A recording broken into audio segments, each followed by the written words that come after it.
Pop says all weapons are girls. I don't think he realizes it's a compliment.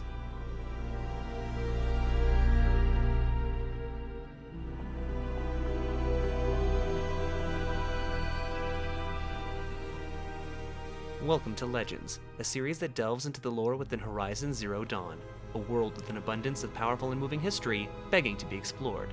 Today we continue our exploration of Horizon's weaponry, in particular, those found in the Cut among the Banuk. Though many of the weapons we see in the Frozen Wilds are a byproduct of human ingenuity, the first we encounter gives us a less than hospitable welcome to the region, this being the mine launcher of the Scorcher. One of the latest models of Hephaestus' combat class machines, the Scorcher's explosive speed makes it one of the most ferocious adversaries in Horizon's world, and is yet further complemented by this unique piece of equipment. Unlike most of the heavy weapons we find in the game, the mine launcher offers a wider degree of versatility in its usage, allowing for all-out offensive barrages or the laying of deadly traps for all manner of prey to fall victim to, allowing the Scorcher to more easily entrap its enemy, and for the Hunter to turn the tides of battle against the weapons of its former master. This, as well as the many other deadly advances made by Hephaestus within the Epsilon Cauldron, can only leave us guessing with what kind of devastating new killing tools does he have in store for humanity as our journey continues. As we acquire coveted Blue Gleam from the region, we are privileged enough to wield some of the finest bows the world has to offer, these of course being the Banuk Power Shot, Champion, and Striker bows. Though they are variants of the other bows we see in-game, they have the ability referred to as Overdraw, which allows for more powerful shots from the bow. As far as the actual mechanics behind the power of these bows, being that the type of arrow seems to remain constant from variant to variant, the draw weight must be heavier to induce more speed on the arrow. With this, the Banuk must have mastered the art of compound bow technologies to allow for minimal weight to be held at full draw. Regardless on the specifics behind the deadly works of art, there are no better made bow that we know of outside of those made by the fierce Banuk. The next three weapons we come to find in the Frigid North harness the elements like none we had ever seen before. First, the choice weapon of Aratak, the Ice Rail.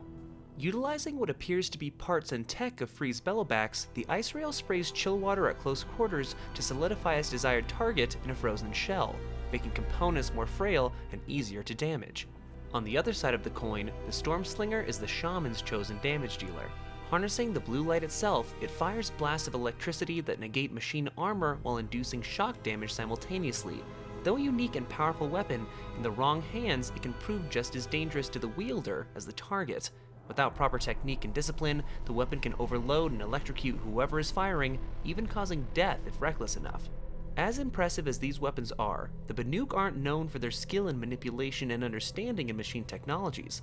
This talent of course falls to the Oseram, and only once the Tinkerer Varga is able to use her skills and knowledge are these weapons shown to be truly at their best. Using parts from the mandible of a Thunderjaw, Varga is able to adjust the Ice Rail's flow of chill water.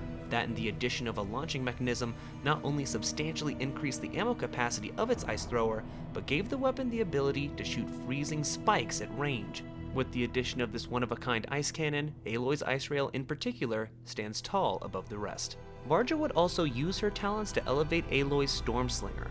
Using the conductive power of a Stormbird talent and by stabilizing its power source, the weapon's charge can fire 4 times more than previous, before having to reload. But even these weapons were only altered by Varga. The Forge Fire, a weapon of Varga's own making, is perhaps the most impressive of all. Inspired by streams of flame of fire bellowbacks, Varga set to work on a handheld version of this technology. Commissioned by the Oseram Ulgrund, the weapon was stolen by him and his bandits before completion. Once liberated from the wanted outlaw, Aloy returns the weapon to its maker, and with the addition of a bellowback snout, we see the weapon as it was made to be. With the fire thrower capabilities for burning in close, and the fire burster for mortaring at range, Frostclaws would be wise to turn tail and run at the sight of this one-of-a-kind beast. In our adventures into the Cut, we became exposed to this kind of ingenuity the people of the world have to offer.